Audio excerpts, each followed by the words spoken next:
है भक्त भुलेकै साथमा।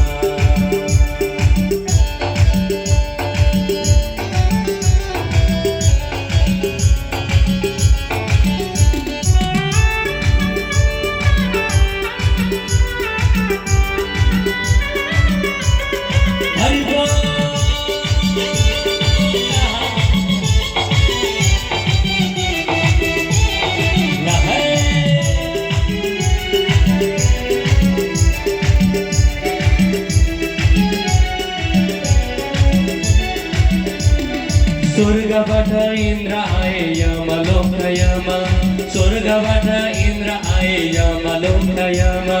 नन्दी भिकिन त थाले सबै भई जम्मा, नन्दी भिकिन त थाले सबै भई जम्मा। हिमाली पाखामा, हिमाली पाखामा जाउँ है भक्त भुलेकै साथमा, जाउँ है भक्त भुलेकै साथमा।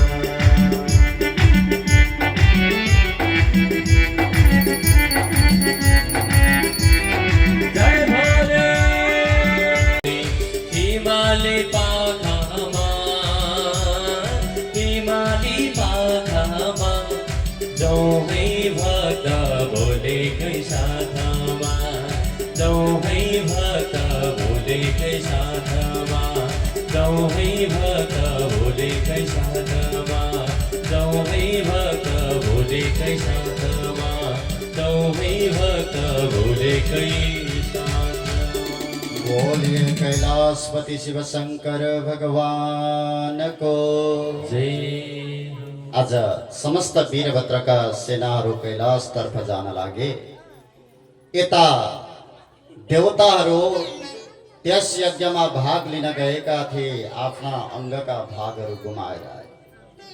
सबै देवी देवता आज ब्रह्माजी बैठाउमा ब्रह्मलोकमा गए र ब्रह्माजीलाई बिन्ती गर्न लागे। ब्रह्माजी भन्न लाग्नुहुन्छ, हे देवी देवताहरू, तिमीहरू आफ्नो भाग लिन कति छिटो जान्छौ होइन?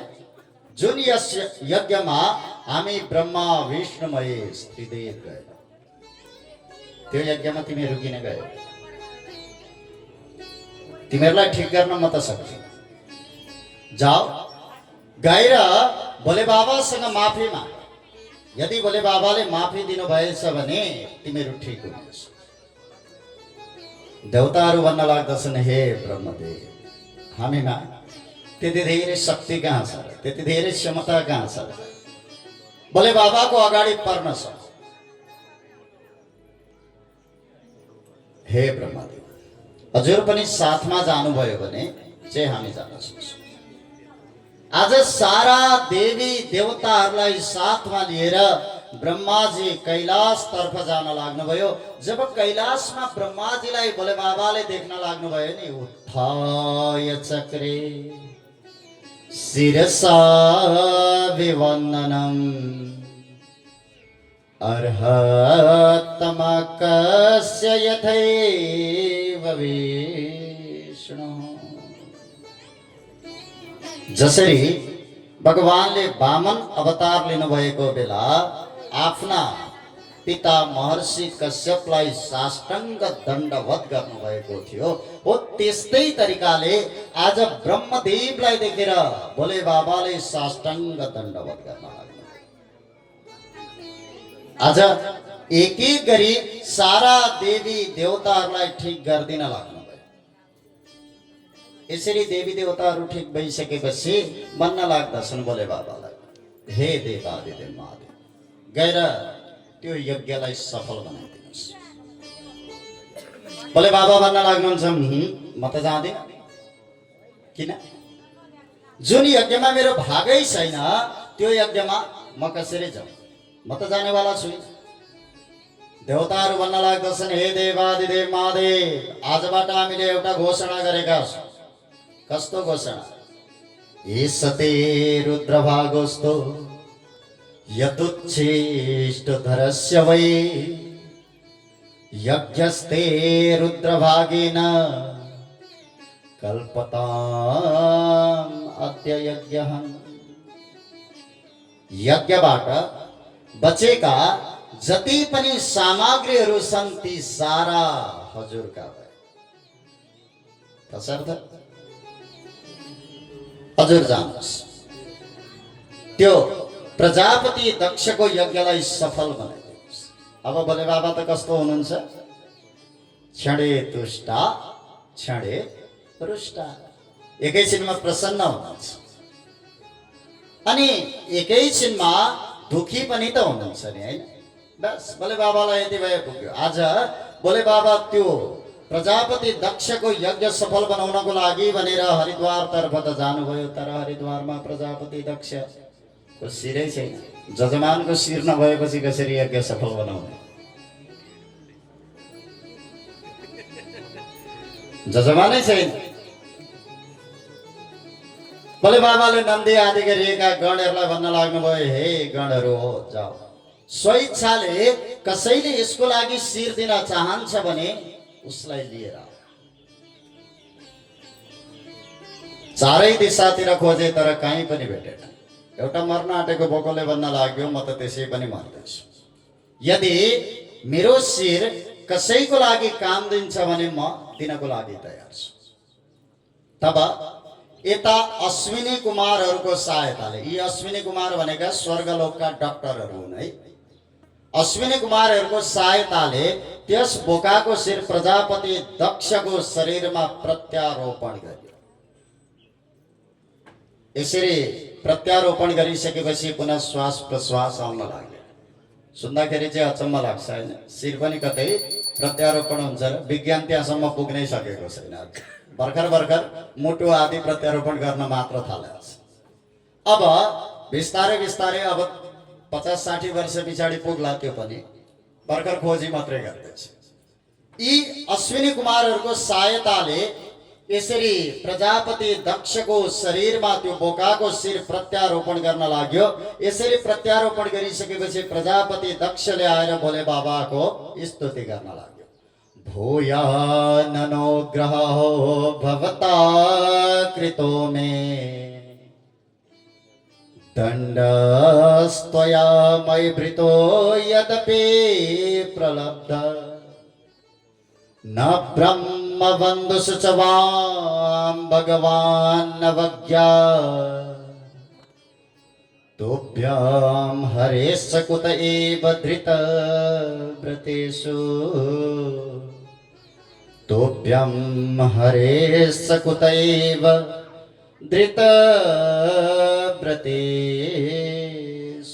हे देवादिदेव महादेव, हे भोले बाबा, आज हजुरले म माथि अनुग्रह गर्नुभएको छ। वास्तवमा म उद्दण्ड भइसकेको, हजुरले अपनत्वको भावना जगाउनु भएको छ। आज मलाई सजाय दिए।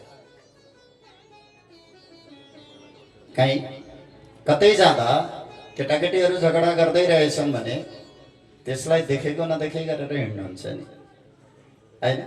ज्यादा से ज्यादा भन्नुभयो भने एक केटाकेटीहरू झगडा नगर भन्नुहुन्छ, त्यति नै भनेर हिँड्नुहुन्छ। तर तिनै केटाकेटी झगडा गरिरहेको ठाउँमा तपाईको आफ्नो कोही आफन्त होस् त के गर्नुहुन्छ? उस्तै पर्यो भने एउटा लाठी टिपेर सबैजनालाई त्यहाँबाट पिटेर घर घर पठाएर अनि मात्र हजुर जानुहुन्छ। किन? त्यहाँ अपनत्व छ। अपनत्वले गर्दाखेरि भएको हो। आज प्रजापति दक्षले यही भन्दै हुनुहुन्छ, हजुरले मलाई अपनत्व सोच्नु भएको छ, आफ्नो सोच्नु भएको छ। वास्तवमा म उद्दण्ड नै भइसकेको। प्रजापति दक्षले यस्ता तरिकाले स्तुति त गर्न लागे, तर प्रजापति दक्षको शिर के को थियो? बोकाको। अब बोकाको शिर भएपछि के को आवाजमा स्तुति गरे? बोकाकै आवाजमा स्तुति गरे नि, bomb bomb bomb bomb bomb bomb bomb. यो बोकाको आवाज जब भोले बाबाले सुन्न लाग्नु भयो नि, भोले बाबालाई आँसु उठ्न लागेछ त्यो bomb bomb bomb bomb bomb bomb भनेको। प्रजापति दक्षले सोच्यो भोले बाबा प्रसन्न हुनु भएर हाँस्न लाग्नु भयो। यो प्रजापति दक्षले गरेको स्तुति। त्यसैले अहिले पनि हामी विशेष गरी शिवालयमा जाँदा बम बम भन्ने गर्दछौँ हैन। विशेष गरी श्रावणको महिनामा सोमबारको बोल बम भनेको, बोल भनेको भन्नुहोस्, बम भनेको त्यही बोकाको आवाज। डाक बम भनेको बोलाउनुहोस्, बम भनेको त्यही बोकाको आवाज। आज पनि यो बोकाको आवाज सुन्दाखेरि, प्रजापति दक्षले गरेको यो स्तुति सुन्दाखेरि आज पनि भोले बाबालाई हाँस उठ्ने गर्दछ अरे कि। त्यसैले भोले बाबा छिटो प्रसन्न हुनुहुन्छ भनेर हामी bomb bomb bomb bomb bomb भन्दै त्यही बोकाको आवाजलाई प्रयोग गर्छौँ। यसरी प्रजापति दक्षले स्तुति त गर्न लाग्यो। अब त्यो यज्ञमा साक्षात लक्ष्मी नारायण भगवान प्राकट्य हुन लाग्नुभयो। बोले श्री लक्ष्मी नारायण भगवानको। आज लक्ष्मी नारायण भगवानको स्तुति दक्षले गर्न लाग्यो। यसै गरी ऋत्विज सदस्य रुद्र, भृगु, ब्रह्मा अनि यज्ञपत्नी, सिद्धा, यजमान, यसै गरी योगेश्वर, लोकपाल, अग्नि आदिले स्तुति गर्न लागे। अन्तिममा गएर ब्राह्मणहरूले स्तुति गरे। त्वं क्रतोस्त्वं हविस्त्वं होतास स्वयं, त्वं हि मन्त्रसमेत दर्भपात्राणि च, त्वं सदस्त्वर्जितो दम्पती देवता, अग्निहोत्रम स्वदा सोम आज्यम पशु। अत्यन्त सुन्दर ब्राह्मणहरूले 3 श्लोकमा स्तुति गर्न लागे। आज भगवान नारायण भन्न लाग्नुहुन्छ, हे देव देवताहरू, हामी 3 मा कहिले पनि फरक फरक दृष्टिकोणले नहेर्नु है। अहम ब्रह्मा च सर्वश्च जगत कारणं परम, आत्मेश्वर उपद्रष्टा स्वयं दृग विशेषणः। वस्तुतः हामी एकै हौं। यो सारा संसारको सृष्टि, पालन र संहार गर्नको लागि मात्र सत्व, रज, तम यी 3 गुण धारण गरेका हौं। हामी ब्रह्मा, विष्णु, महेशमा कहिले पनि फरक फरक भावनाले, फरक फरक दृष्टिकोणले नहेर्नु है। आज यति भनेर लक्ष्मी नारायण भगवान त्यहाँबाट अन्तर्ध्यान हुनुभयो। जुन यज्ञमा साक्षात लक्ष्मी नारायण भगवान, जो यज्ञका भोक्ता हुनुहुन्छ, उनै भगवान प्राकट्य भइसकेपछि अब त्यो यज्ञ सफल नहुने कुरै भएन। यता स्वयम्भू मनुका 3 बहिनी छोरीहरू, आकुति, देवहूतिश्च प्रसूति दिवी श्रुता। आकुति, देवहूति र प्रसूति, यी 3 बहिनीका सन्ततिहरूको वर्णन हामीले श्रवण गर्यौं। अब 2 भाइ छोरा पनि त थिए, स्वयम्भू मनुका, प्रियव्रत र उत्तानपाद नाम गरेका। यी प्रियव्रत नाम गरेका जो पुत्र थिए, यी संसारी मायामा नफस्ने भनेर यिनले राज्यभार सम्हाल्न मानेनन्। वनमा गएर तपस्या गर्न लागे भने उत्तानपाद नाम गरेका जो पुत्र थिए, यिनका 2वटी धर्म पत्नी थिए। जाये उत्तानपादस्य सुनीति सुरुचिस्तयोः, सुरुचि प्रेयसी पत्न्योर नेतरा यत्सुतो ध्रुवः। सुनीति र सुरुचि नाम गरेका। जेठी पत्नीको नाम थियो सुनीति, जसलाई यी उत्तानपादले आफ्नो राज्यको एउटा कुनामा कुटी बनाएर राखिदिएका थिए। अनि कान्छी 3 सुरुचि, 2 पत्नीमा कान्छी नै प्यारी हुन्छ अरे हैन। कान्छी पत्नीलाई चाहिँ राज्यमा आफूसँग राखेका थिए। यी 2 रानीका गर्भबाट एक भाइ छोराको जन्म भएको थियो। सुनीतिको गर्भबाट ध्रुव नाम गरेका बालकको जन्म भएको थियो भने सुरुचिको गर्भबाट उत्तम नाम गरेका बालकको जन्म भएको थियो। 2 रानीका एक भाइ छोराहरू थिए। समय बित्दै गयो, यी ध्रुव अलिकति ठुला हुन लाग्यो, साथीहरूसँग खेल्न जान लाग्यो। सधैँ साथीहरूले सोध्ने गर्दथे, ध्रुव तेरा पिताको नाम के हो? तर आजसम्म ध्रुवजी महाराजले आफ्ना पिताको नाम बताउन सक्नु भएको थिएन। अब त बिस्तारै बिस्तारै समय बित्दै गयो। आज ध्रुवजी महाराज 5 वर्षको भइसक्नु भएको छ। साथीहरूले बाबु बिनाको छोरो भनेर जिस्क्याउन लागे, यो सहन गर्नै सक्नु भएन र आएर आफ्नो आमालाई भन्न लाग्नुहुन्छ, हे माता, मलाई मेरा साथीहरूले बाबु बिनाको छोरो भनेर जिस्क्याउँछ, साँच्चै मेरा पिता हुनुहुन्न? म बाबु बेगरकै छोरो हो, मेरा पिता को हुनुहुन्छ मलाई बताइदिनुहोस्, नभए आजबाट म घरबाट बाहिर निस्किनेछु। आज बाध्य हुनु। बाबु, यस राज्यका राजालाई चिन्छौ तिमी? माता, किन नचिन्नु, राजा उत्तानपाद कति असल हुनुहुन्छ। त्यसो भए बाबु, तिमी तिनै राजाका पुत्र हो, छोरा हो। ध्रुवजी महाराज गएर आफ्ना साथीहरूलाई भन्न लाग्नुहुन्छ, हे मित्र, तिमीहरू मलाई बाबु बिनाको छोरो भनेर जिस्क्याउँथ्यौ नि, म को हुँ थाहा छ? म तिमीहरूको भविष्यको राजा,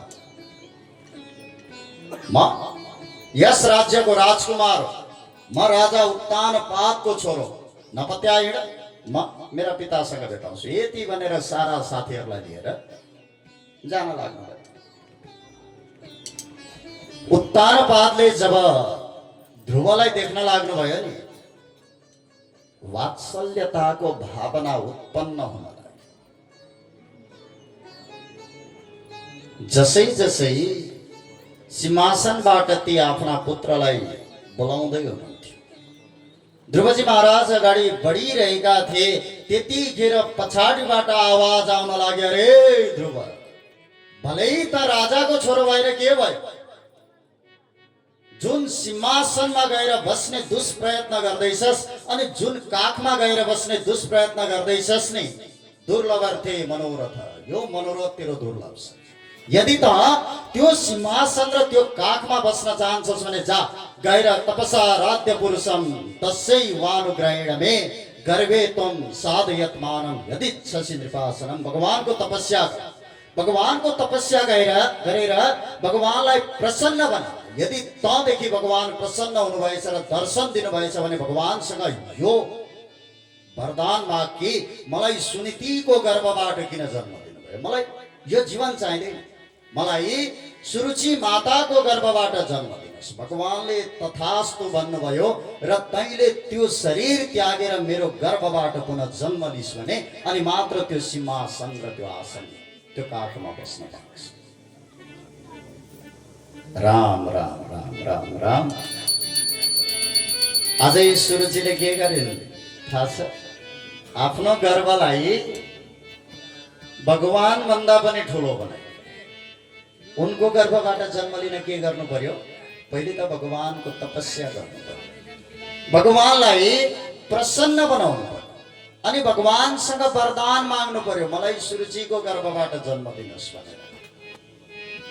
अनि भगवानले तथास्तु भनिसकेपछि अनि मात्र उनको गर्भबाट जन्म लिन पाइने भयो। हेर्नुहोस् त, आफ्नो गर्भलाई भगवान भन्दा पनि ठुलो बनाइयो।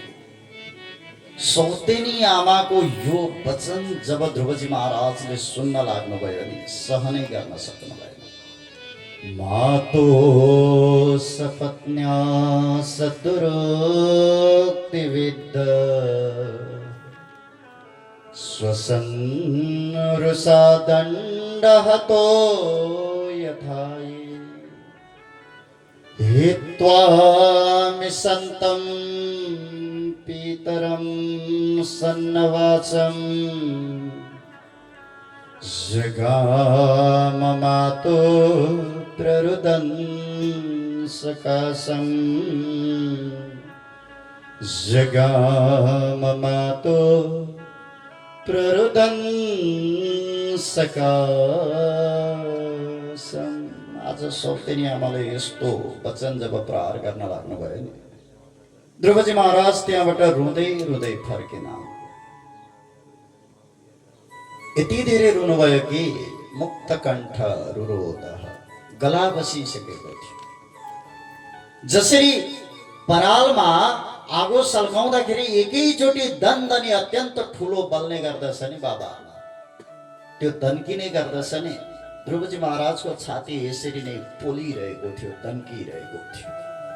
जस्ता तरिकाले सर्पलाई जिस्क्याउँदाखेरि गोवन सर्पले आफ्नो फन उठाउने गर्दछ, आज ध्रुवजी महाराजको त्यो मुटु त्यसरी नै फुलिरहेको थियो।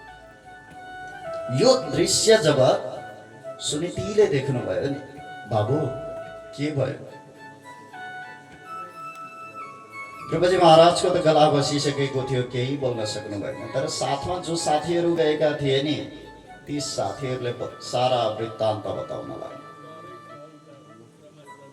आज सुनीति माता भन्दै हुनुहुन्छ, बाबु ती आमाले के चाहिँ त्यस्तो नराम्रो कुरो भने? वास्तवमा जो सत्य हो त्यही कुरो त गरे। सत्यम सुरुच्या विहितं भवन में यद्दुर्वगाया उदरे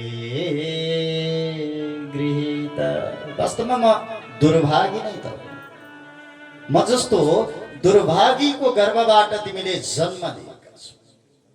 कहाँ म राजाकी पत्नी रानी भएर पनि आज वनवासीको जस्तो जीवन बिताइरहेकी छु। बाबु यो संसारमा म जस्तो दुर्भागी अर्को को हुन सक्छ? बाबु ती आमालाई साष्टाङ्ग दण्डवत गर। महान छिन् ती आमा। तिमी सधैँ मलाई सोध्ने गर्थ्यौ होइन बाबु, मेरा पिता को भनेर। आज 5 वर्षको भइसक्यो, यतिका उमेरसम्म तिमीलाई मैले आफ्नो पिताको नाम बताउन सकेको थिएन। तर धन्य छिन् ती आमा जसले पिता होइन, पहिलो भेटमै परम पिता भगवान श्रीहरिसँग चिन्ता गरे। मामङ्गलं तात परेषु मंस्ता भुङ्क्ते जनो यत् परदुःखदस्त।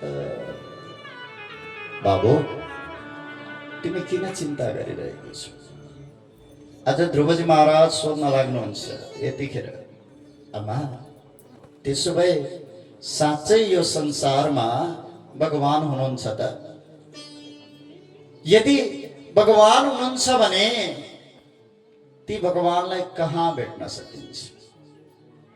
बाबु भगवानलाई कहाँ भेट्न सकिन्छ त्यो त म तिमीलाई बताउन सक्दिनँ।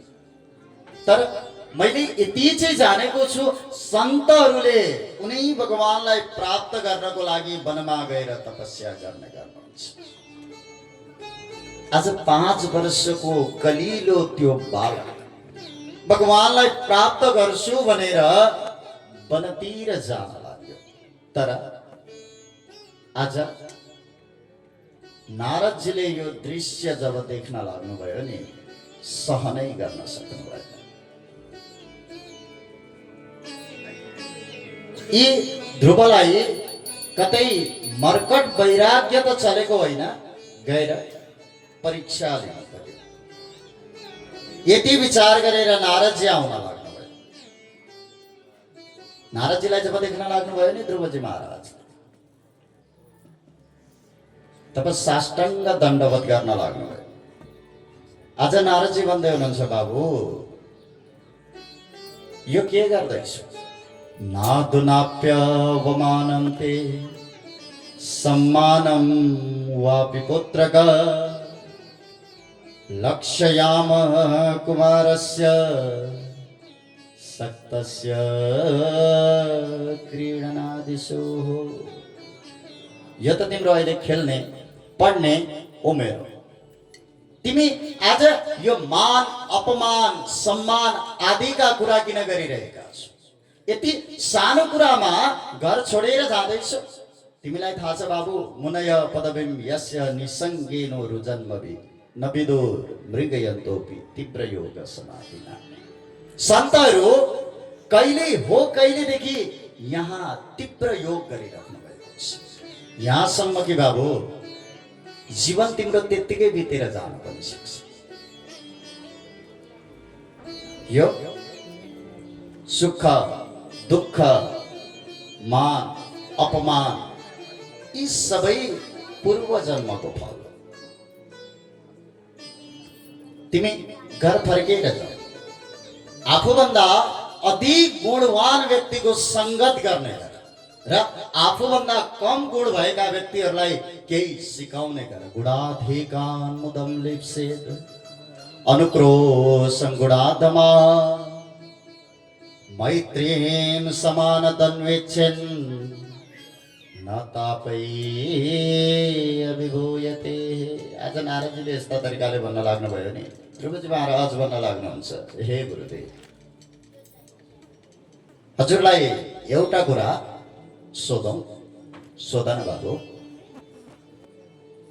हजुरले दिनुभएको जो ज्ञान छ नि वास्तवमा सत्य, तर सुरुच्या दुर्वचो बाणेर नभिन्ने श्रयते। सुरुचि माताको त्यो वचन रूपी बाणले मेरा हृदय यति छिया छिया भएको छ नि गुरुदेव। अघिदेखि हजुरले दिनुभएको यो ज्ञान उपदेशलाई म अड्याएर राख्न खोजिरहेको छु, तर कसै गरी सकिरहेको छुइनँ गुरुदेव। पहिले मलाई यो बताइदिनुहोस् न कि यो छिया छिया भएको हृदयलाई म कसरी टालौँ। आज नारदजीलाई पक्का भयो यसलाई साँच्चै वैराग्य चलेको रहेछ भनेर हतार हतार द्वादशाक्षरी मन्त्रको जप ज्ञान दिन लाग्नुहुन्छ र भन्न लाग्नुहुन्छ, हे ध्रुव, तत्तात गच्छ भद्रं ते यमुनायस्तटं शुचि पुण्यं मधुवनं यत्र सान्निध्यम नित्यदारे। जाऊ गएर यमुना नदीको तटमा एउटा मधुवन नाम गरेको वन छ, जहाँ नित्य भगवान श्री हरि निवास गर्नुहुन्छ। त्यही यमुना नदीमा स्नान गरेर नित्य त्यही मधुवनमा भगवान श्री हरिको उपासना गर, ध्यान गर। आज ध्रुवजी महाराज मधुवनतर्फ जान लाग्नुभयो र त्यहाँ नित्य भगवान श्री हरिको तपस्या उपासना गर्न लाग्नुभयो। ओम नमो भगवते वासुदेवाय। सबैले जपो मनमनै।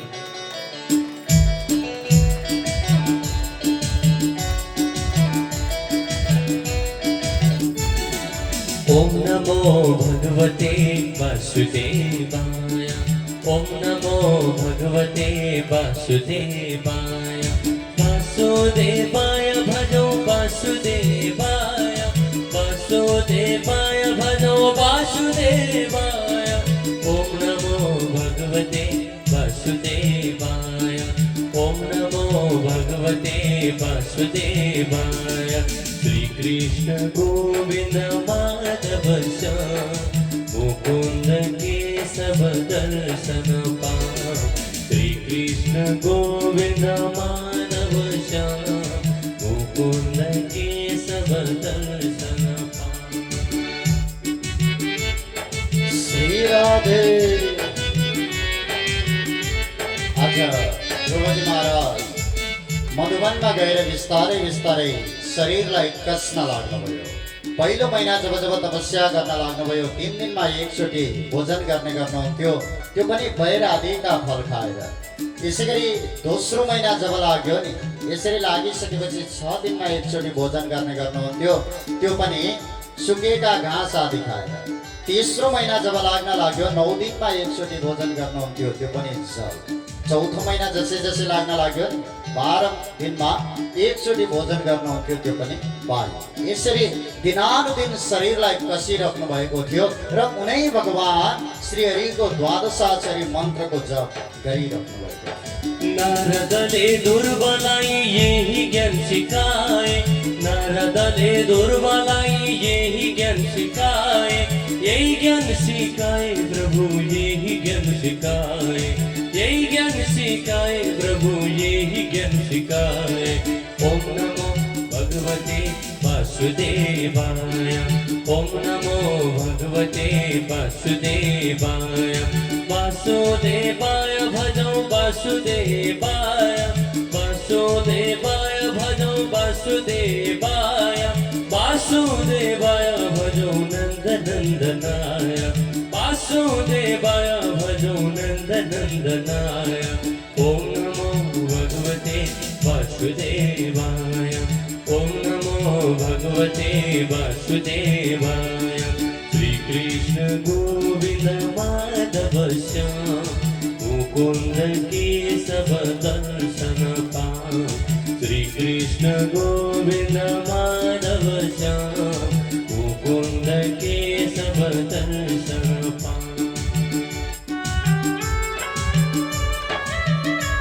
आज बिस्तारै बिस्तारै जब 5औं महिना लाग्न लाग्यो नि, यसरी 5औं महिना लागिसकेपछि ध्रुवजी महाराजले सारा विश्व ब्रह्माण्डका जति पनि वायुहरू थिए, यी सबै वायुलाई आफ्नो उदरमा समाहित, आफूमा समाहित गर्न लाग्नुभयो र यहाँसम्म कि स्वर्गलोकका देवी देवताहरूलाई पनि श्वास प्रश्वासमा अत्यन्त कठिनाइ हुन लाग्यो र सारा देवी देवताहरू भगवान भए ठाउँमा जान लागे र भन्न लागे, हे भगवान, हामीलाई यो प्राणवायुमा कसले अवरोध गरिरहेको छ थाहा छैन, तर हामीलाई श्वास प्रश्वास गर्न अत्यन्त गाह्रो भइरहेको छ। आज ध्रुवजी महाराजले सारा संसारको श्वास प्रश्वास वायुमण्डललाई नै आफूमा समाहित गरेर उनै भगवानका द्वादशाक्षरी मन्त्रको जप गरिरहनु भएको छ। दुर्बगै बनैमा भगवानलाई सम्झी बनैमा, दुर्बगै बनैमा भगवानलाई सम्झी बनैमा। उतन पथ छोरा तिमी ध्रुव तिम्रो नाम, उतन पथ छोरा तिमी ध्रुव तिम्रो नाम। जङ्गलमा गए बाबु गर्यौ के काम, जङ्गलमा गए बाबु गर्यौ के काम।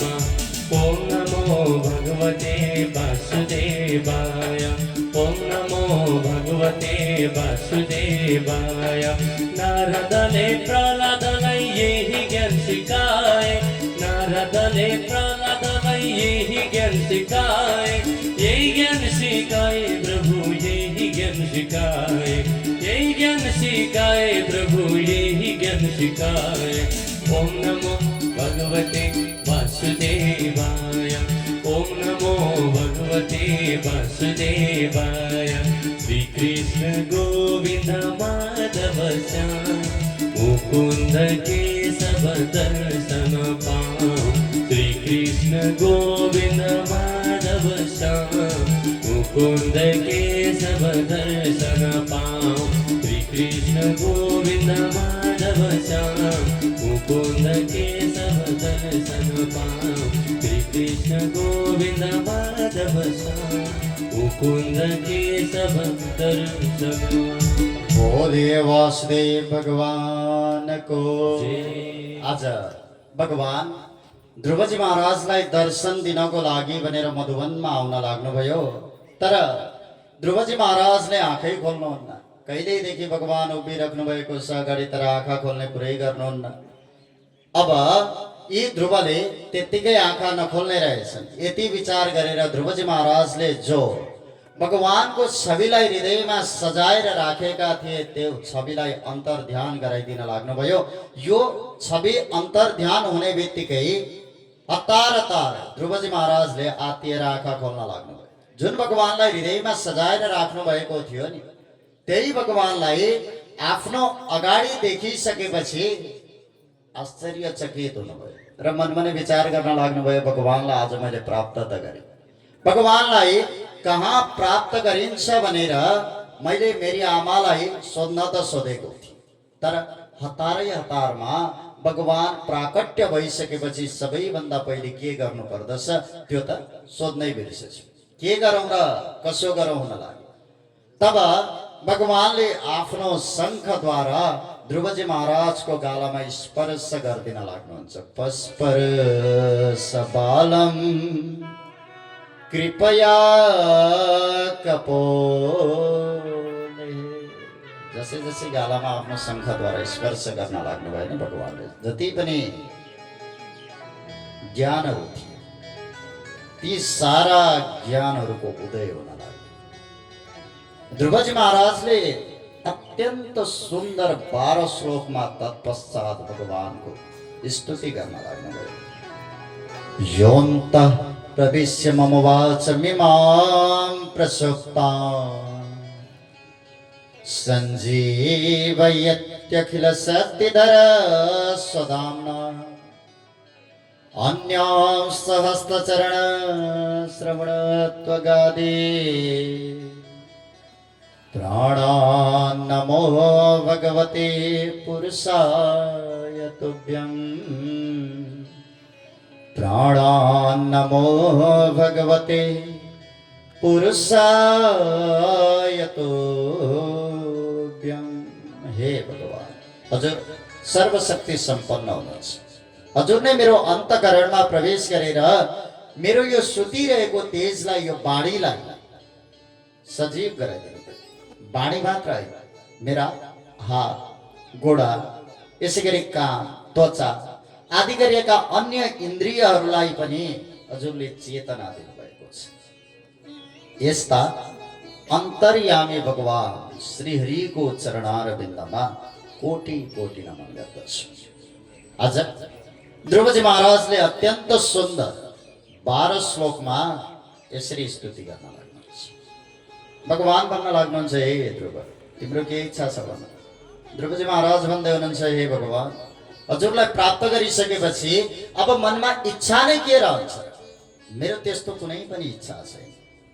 भगवान भन्दै हुनुहुन्छ, ध्रुव अहिले इच्छा नभएर के भयो? तिमी जतिखेर मलाई प्राप्त गर्छु भनेर हिँडेका थियौ त्यतिखेर त तिम्रो मनमा इच्छा थियो नि, आकांक्षा थियो नि, त्यो सिंहासन र त्यो काखमा बस्ने। आज म तिमीलाई वरदान दिँदैछु, जाऊ गएर 36,000 वर्षसम्म राज्य गर। यति भनेर भगवान त्यहाँबाट अन्तर्ध्यान हुन लाग्नुभयो। ध्रुवजी महाराज घर फर्केर आउन लाग्नुभयो। जसै घर फर्केर आउँदै हुन्थ्यो नारदजीले गएर उत्तानपादलाई बताउन लागे, हे राजन हजुरका पुत्रले भगवानलाई प्राप्त गरेर फर्केर आउँदैछ। यो कुरो जब सुरुचिले सुनिन् नि, सबैभन्दा पहिले यिनै सुरुचि ध्रुवजी महाराजको स्वागत गर्न अगाडि आयो। भनिएको छ नि, यस्य प्रसन्न भगवान गुणैर्मैत्र्यादिभिर्हरे तस्मै नमन्ति भूतानि निम्नमापैव स्वयं। जसको भगवान दाहिने हुनुहुन्छ नि बाबा, उसका अगाडि सारा संसार झुक्ने गर्दछ। आज ध्रुवजी महाराजको अगाडि यी सुरुचि माता पनि झुक्न लाग्नुभयो। ध्रुवजी महाराजले सबैभन्दा पहिले गएर आफ्ना पिता उत्तानपादलाई साष्टाङ्ग दण्डवत गर्नुभयो। अनि तत्पश्चात सुनीतिलाई गर्नु भएन, सुरुचिलाई गएर गर्नुभयो। किन?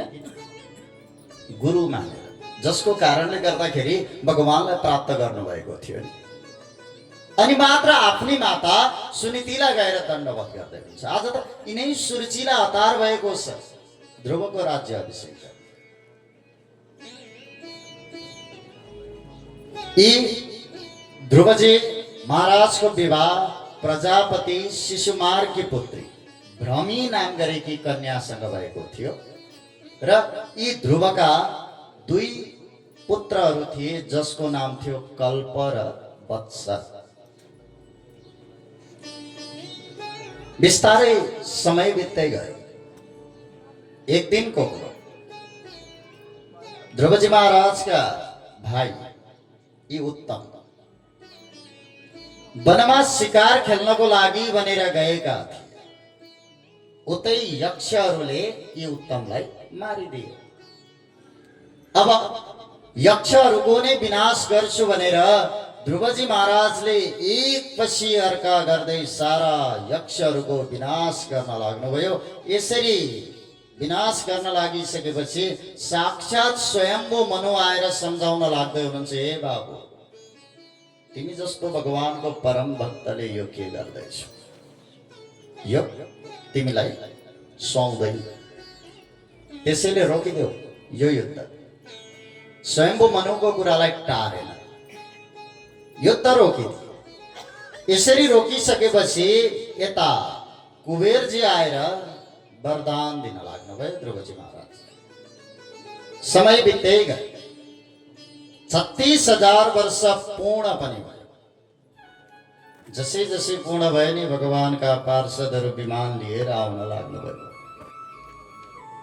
ध्रुवजी महाराज विमानमा चढ्नै लाग्नु भएको थियो। एउटा कालो व्यक्ति आएर भन्न लाग्यो, हे भगवान, यो त मर्त्यलोक हो,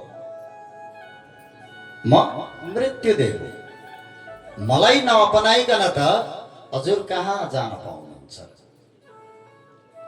ध्रुवजी महाराजले भन्दै हुनुहुन्छ, त्यसो भए शिर निहुर्याएर बस्नुहोस्। आज मृत्युदेवको शिरमा आफ्नो चरण पादुका राखेर विमानमा चढ्दै हुनुहुन्छ।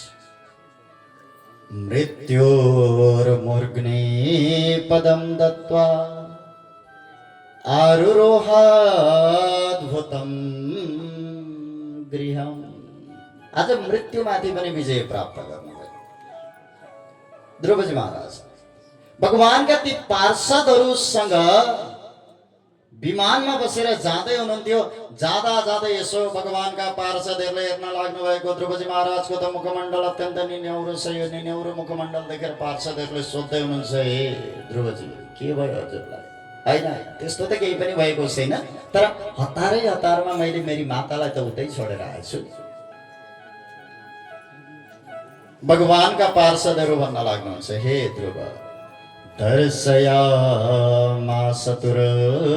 देवी पुरो यानेन गच्छतिम्। उहाँ अगाडि विमान जाँदैछ नि, त्यो विमानमा हेर्नुहोस् त को जाँदै हुनुहुन्छ? ध्रुवजी महाराजले यसो हेर्नु भएको नभन्दै सुनीति माता जाँदै हुनुहुँदो रहेछ। भगवानका पार्षदहरू भन्न लाग्नुहुन्छ, हे ध्रुवजी, जुन कुलमा हजुर जस्तो भगवानको परम भक्तको जन्म भएको छ, त्यसको 21 कुलको उद्धार हुन्छ भने हजुरकी मातालाई छोडेर हामी कसरी आउन सक्छौँ? सम्झाउँदै हुनुहुन्छ। आज ध्रुवजी महाराजले भिन्नै एउटा लोक प्रदान गर्नुभयो, ध्रुव लोक, जसलाई हामी ध्रुव तारा भन्ने गर्दछौँ। यिनै ध्रुवको वंशमा पछि गएर अङ्ग नाम गरेका राजा भनेको छ नि, विवाह गर्दाखेरि कुल खानदान आदि हेर्नु भनेर। यी राजा अङ्गको विवाह भएको थियो मृत्युदेवकी छोरीसँग, जसको नाम थियो सुनिता देवी। अब यो किन भनिएको? कहिलेकाहीँ छोराछोरी चाहिँ माओलीको त जान्छन् अरे कि, माओलीको बानी बेहोरा जस्तो छ त्यस्तै हुन्छ अरे छोराछोरीको। त्यसैले कुल खानदान आदि सबै थोक हेर्नु है भनेको। मृत्युदेवकी पुत्री सुनितासँग विवाह त भयो। यिनको घरमा एक पुत्रको जन्म भएको थियो, जसको नाम थियो बेन। कहिलेकाहीँ मामालाई जाने गर्दथ्यो नि, कसलाई कसरी मार्नु पर्दछ राम्ररी नै सिकेर आएको थियो यो बेन। अनि फर्केर आउने गर्दथ्यो। यसको बानी व्यवहार कस्तो थियो त, कुनै पनि मनुष्यलाई देख्नै हुँदैन थियो। आफूभन्दा ठुलालाई देख्यो भने ढुङ्गो टिपेर अघि पक्राउँदै, अनि आफूभन्दा सानालाई भेट्यो भने टिपेर खोलामा फाल्नु छ कि खाडीमा हाल्नु छ कि कता भिरबाट झार्नु छ अघि गरिसक्थ्यो। पुत्रको यो स्वभाव। यो व्यवहार सहनै गर्न सकेन। यी राजा अङ्गल पुत्रको यस्तो प्रकारको व्यवहार सहन गर्न नसकेर राजा अङ्ग आफ्नै राज्यको कुनै गुफामा गएर लुक्न लागे। मन्त्रीहरू देश विदेशमा गएर खोज्न लागे तर कहीँ भेटेन। हाम्रो र यहाँको अवस्था उस्तै उस्तै छ हैन। राजा अङ्ग कहाँ गएर लुकेका थिए? आफ्नै राज्यको एउटा गुफामा लुकेका थिए। तर मन्त्रीमण्डल खोज्न चाहिँ कहाँ गए? अन्य देशहरूमा गए। हाम्रो पनि त अवस्था त्यस्तै छ नि बाबा आमा हैन। भगवान आफ्नै हृदयमा हुनुहुन्छ, तर आफ्नो हृदयमा भएको भगवानलाई हामी कहिले खोज्ने प्रयास गर्छौँ? कहिले पनि गर्दैन। अनि भगवान खोज्न चाहिँ कहाँ जान्छौँ? बद्री, केदार, तिरुपति, बालाजी, कता हो कता। आफूभित्र भएका भगवानलाई त चिन्ने प्रयासै गर्दैन। हाम्रो र यहाँको अवस्था उस्तै छ। कहीँ पनि भेटेनन्। यसरी नभेटिसकेपछि अन्ततगत्वा यिनै बेनलाई राजा बनाए। राजा त चाहियो। जसै जसै बेन राजा भए प्रजाहरूमा यो खबर पठायो कि आजदेखि अब कसैले दान धर्म आदि गर्ने छैन। न यस्तव्यम न दातव्यम न होतव्यम द्विजा क्वचे इति निवारयत् धर्मं भेरी घोषेण सर्वशः। न यस्तव्यम, कसैले अब यज्ञ आदि गर्दैन। न दातव्यम, दान आदि पनि कसैले गर्दैन। कसैले न होतव्यम, यज्ञ आदि गर्ने। न त कुनै पनि प्रकार यज्ञ हुन्छ, न त दान हुन्छ, न त हवनै हुन्छ। डिडौरा पिटे। यो कुरो सन्तहरूलाई सहन भएन। गएर सन्तहरूले सम्झाउन लाग्नुभयो, हे राजन, यो हजुरले के गर्दै हुनुहुन्छ? बेनले भन्न लाग्दछ, यदि तिमीहरूलाई यज्ञ नै गर्नु छ भने अब इन्द्राय स्वाहा होइन बेनाय स्वाहा भन। म तिमीहरूको राजा। यदि दानै गर्नु छ भने मलाई ल्याएर, हे सन्तहरू हो, बालिसा बतयूयम वा अधर्मे धर्म मानिन ये वृत्ति दम्पतिम हित्वा जारम पतिम उपासते। एकजना चरित्रहीन स्त्रीले जस्ता तरिकाले आफ्ना पति हुँदा हुँदै जार पतिसँग सम्बन्ध बनाउने गर्दछन्, त्यस्तै तरिकाले तिमीहरू आफ्नो राज्यमा भएको भगवानलाई छोडेर त्यो जार भगवानको पूजा गर्ने कुरा गर्दैछौ। अलिकति पनि तिमीहरूमा लज्जा छैन? तिमीहरूलाई थाहा छैन? राजाको शरीरमा देहे भवन्ति नृपते सर्वदेवमयो नृप, सारा 33 कोटी देवी देवताको निवास हुन्छ। तिमीहरूको भगवान भनेको म हो। यदि तिमीहरूलाई पूजा गर्नु नै छ भने आएर मेरो पूजा गर। हवन आदि गर्नु छ भने मेरो नामद्वारा गर। बेनाय स्वाहा भन। अनि दान गर्नु छ भने मलाई आएर गर। कति हो कति गाली गर्न लाग्यो सन्तहरू। यस्ता तरिकाले गाली गर्न लागिसकेपछि आज सन्तहरूले भन्न लाग्नुभयो, हन्यताम हन्यताम एष पाप प्रकृति दारुण। यो त दुष्ट भइसकेछ। अब यसको काम छैन। समन्त्र उच्चारण गर्न लाग्नुभयो। यस्ता तरिकाले मन्त्रपूर्वक यो बेनको प्राण गोविन्दाय नमो नमः उद्धार गरिदिनु। अब यो बेनको शरीरलाई यिनकी माता सुनिता देवीले तेलमा डुबाएर राखेकी थिइन्। त्यसैले समय धेरै बित्दा पनि शरीर नष्ट भएको थिएन, बिग्रेको थिएन। अब राज्य त राजा बिहीन भयो। राजा त चाहियो। के गर्ने, कसो गर्ने? पुनः सन्तहरूले यही बेनको शरीरलाई ल्याएर मन्थन गर्न लाग्नुभयो। यसरी मन्थन गर्न लागिसकेपछि उसले गरेका ती पाप कर्महरूको प्रभावले रात्रिको समयमा एउटा कालो पुरुषको उत्पत्ति हुन लाग्यो र त्यो कालो पुरुषले सन्तहरूसँग सोध्न लाग्यो, अहम किम करोमि, म के गरौँ हे निसी, ते भद्र तिम्रो कल्याण होस्, जाऊ गएर आफ्नो वंश विस्तार गर। रात्रिको समयमा उत्पन्न भएको कारणले त्यो पुरुषको नाम निसी रह्यो र यो निसीले कहीँ गएर आफ्नो वंश विस्तार गर्न लाग्यो। यही निसीको वंशलाई अहिले हामी निषाद जाति भन्ने गर्दछौँ। यहीँबाट सुरु भएको निषाद जातिको प्रारम्भ। अब उसका पिता पुर्खाले सत्कर्म पनि त गरेका थिए हैन। पुनः मन्थन प्रारम्भ हुन लाग्यो। यसरी मन्थन प्रारम्भ हुन लागिसकेपछि पहिले उनका पिता पुर्खाले गरेको सत्कर्मको प्रभावले शरीरमा शङ्ख चक्र गदा पद्म यी 4 सुन्दर चिन्हहरूले अंकित भएको बालकको जन्म हुन लाग्यो। यी बालकलाई हतार हतार इन्द्रले आएर आफ्नो कान्छी औँलाद्वारा अमृत पान गराउन लाग्यो। त्यसैले हामी केटाकेटीले औँलो आदि चुसे भने अमृत हुन्छ, छोडिदिनु पर्छ भन्छौँ हैन। इन्द्रले आएर औँलाद्वारा अमृत पान गराए। यिनको नाम रहन गयो पृथु। अब बिस्तारै बिस्तारै समय बित्दै गयो। बेनले जति पनि प्रजाहरूलाई बन्दी बनाएर राखेको थियो ती सारा प्रजाहरू आएर पृथुजी महाराजको स्तुति गर्न लागे। आज पृथुजी महाराज भन्दै हुनुहुन्छ, हे बन्दीजनहरू, कुनै कार्य गर्नुभन्दा पहिले नै प्रशंसा गर्नु राम्रो होइन। कसैले कुनै कार्य गर्न लाग्दैछ पहिले नै प्रशंसा गरिदिनु भयो भने नगर्न पनि सक्छ। त्यसैले कार्य गर्नुभन्दा अगाडि प्रशंसा गर्नु यो उत्तम हो। मैले अहिलेसम्म केही पनि गरेकै छु, तिमीहरू किन प्रशंसा गर्दैछौ? पहिले मलाई केही गरेर देखाउन त देऊ। होइन महाराज, हजुरका पिता अत्यन्त पापिष्ट हुनुहुन्थ्यो।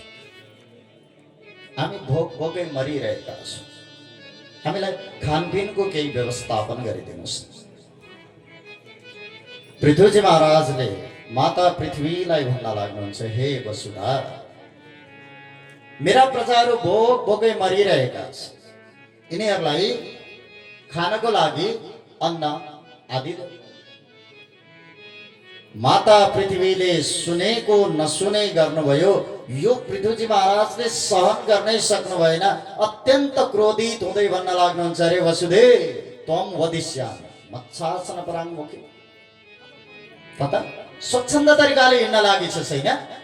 आज तँलाई के गर्नु पर्दछ मैले राम्ररी जानेको छु। जसै जसै पृथ्वीजी महाराज क्रोधित हुन लाग्नु भयो नि माता पृथ्वी डरले थुरुरुरु काम्दै आएर भन्न लाग्नुभयो, हे महाराज, मैले हजुरको वचनको अपमान गरेको चाहिँ होइन, तर हजुरका पिता पापिष्ट हुनुहुन्थ्यो। त्यो पापिष्ट भएको कारणले गर्दाखेरि मैले सारा अन्न औषधि आफ्नो गर्भमा समाइदिए। कुनै पनि राज्यको शासक पापिष्ट भयो भने त्यहाँका प्रजाहरू पापी हुने गर्दछ।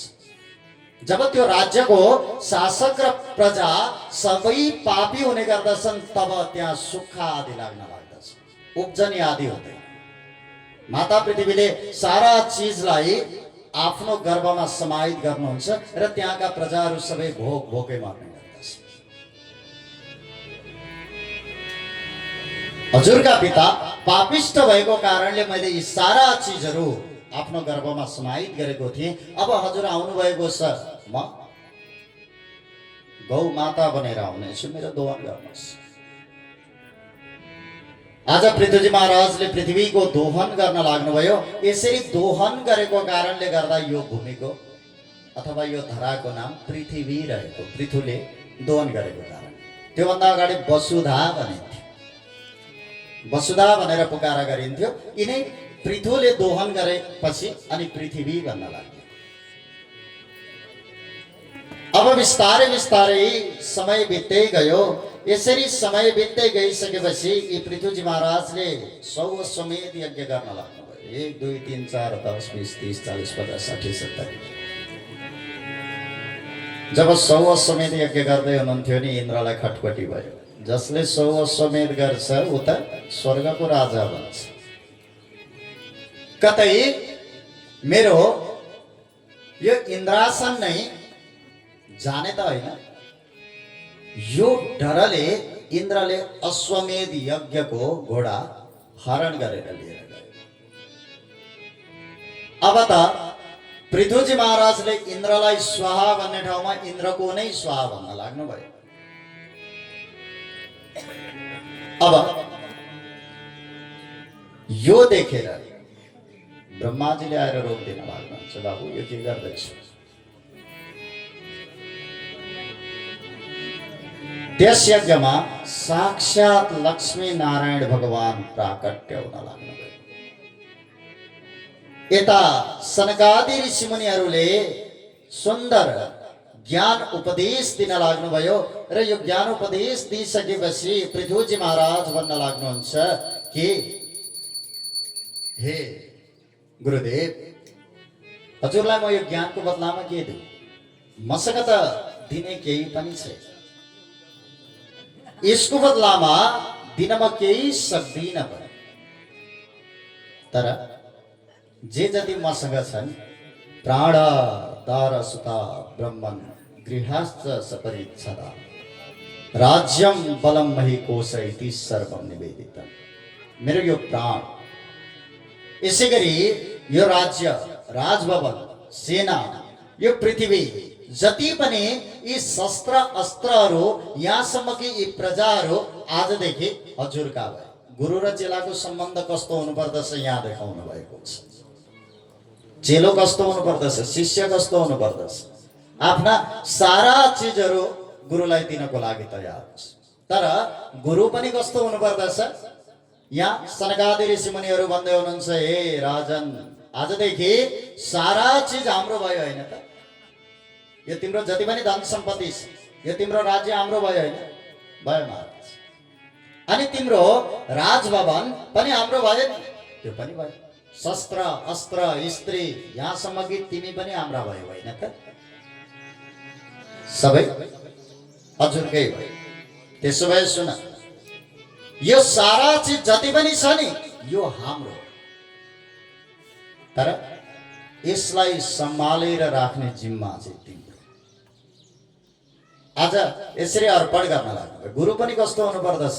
शिष्यबाट कुनै पनि चिजको अपेक्षा नै नराखोस्, लोभ लालचा आदि नहोस्, यस्तो खालको गुरु हुनुपर्दछ। अनि शिष्य पनि कस्तो हुनुपर्छ? सारा चिजहरू गुरुलाई अर्पण गर्न तयार होस्। गुरु र चेलाको सम्बन्ध कस्तो हुनुपर्दछ? यहाँ सनकादि ऋषिमुनिहरूले र पृथ्वीजी महाराजले देखाउनु भएको छ। अब जुन यज्ञमा लक्ष्मीनारायण भगवान प्राकट्य हुनुभएको छ त्यो यज्ञ सफल नहुने कुरै भयो। पछि गएर यिनै पृथ्वीजी महाराजको वंशमा राजा प्राचीन वर्ही भए। यी प्राचीन वर्ही पनि आफ्ना पिता पुर्खाहरू जस्तै धर्मात्मी थिए। यी प्रचितागणहरूका राजा थिए। तर अलिकति तामसी स्वभावका थिए। साना साना यज्ञहरूमा पनि पशु बलि गर्ने गर्दथे। एक दिन नारदजी आउन लाग्नुभयो र भन्न लाग्नुभयो, हे राजन, यति साना साना यज्ञमा पशु बलि गरिरहेका छौ, एकचोटि हेर त, कहिले तिमी आउँछौ र तिम्रो गोविन्दाय नमो नमः गरौँ भनेर माथिबाट पशुहरू हेरिरहेका छ। यसो हेर्न लाग्नुभएको डरले थोरो काम्न लाग्नुभयो। तब नारदजीले अत्यन्त सुन्दर पुरञ्जन उपाख्यानद्वारा ज्ञान दिन लाग्नुहुन्छ। र यो पुरञ्जन उपाख्यान सँगसँगै यो चतुर्थ स्कन्द पूर्ण हुन्छ र चतुर्थ स्कन्द सँगसँगै विदुर र मैत्रेयको संवाद पनि पूर्ण हुन्छ।